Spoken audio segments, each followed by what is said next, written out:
Nicola Sturgeon's tax hike plan backfires, why the IFS warns Scotland could lose out in the long run. Today, I'm diving into a fascinating analysis from the Institute for Fiscal Studies about the Scottish Government's recent tax policies.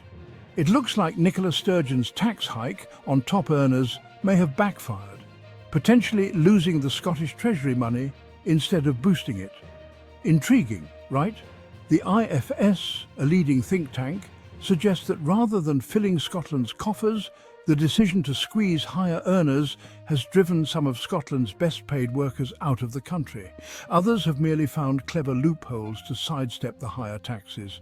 This all stems from Scotland's decision to raise taxes on high earners more aggressively than Westminster in recent years.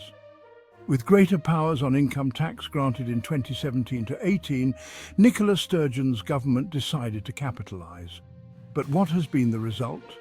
David Phillips, an economist at the IFS, points out that increases in the top rate of tax are unlikely to generate much revenue. Evidence from Scotland's 2018 to 19 reforms even suggests these changes might reduce revenue. Quite the twist, isn't it? As Phillips advises, this analysis should be a stark warning to the Scottish Government ahead of their upcoming budget. He suggests pausing any plans for further increases in Scotland's tax rates on higher incomes if the aim is to raise revenue. Let's look at the specifics.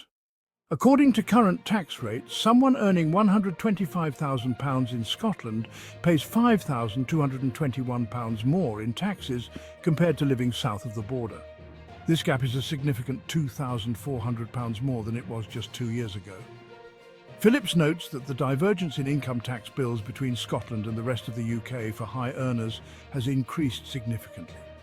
While HMRC hasn't yet published data on workers' responses to recent tax rises, minor increases from 2018 to 19 appear to have been counterproductive.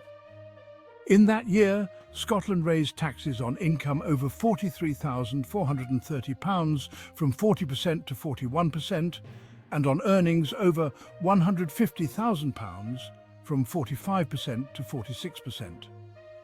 These changes led to a net exit of 60 individuals earning more than £500,000, costing Scotland a hefty £38 million in lost revenues.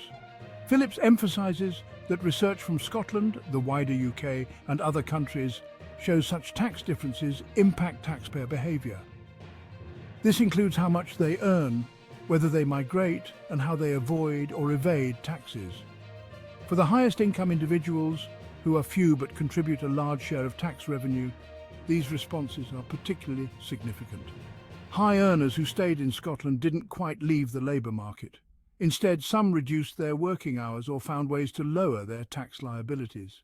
Phillips concludes that these factors, people leaving or finding ways to avoid tax, imply that the 2018 to 19 tax rate increase likely reduced rather than increased revenue.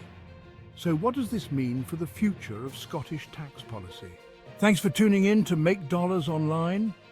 If you found this video helpful, don't forget to like, subscribe, and hit the bell for more tips on building your wealth. Stay smart, stay informed, and we'll see you in the next video.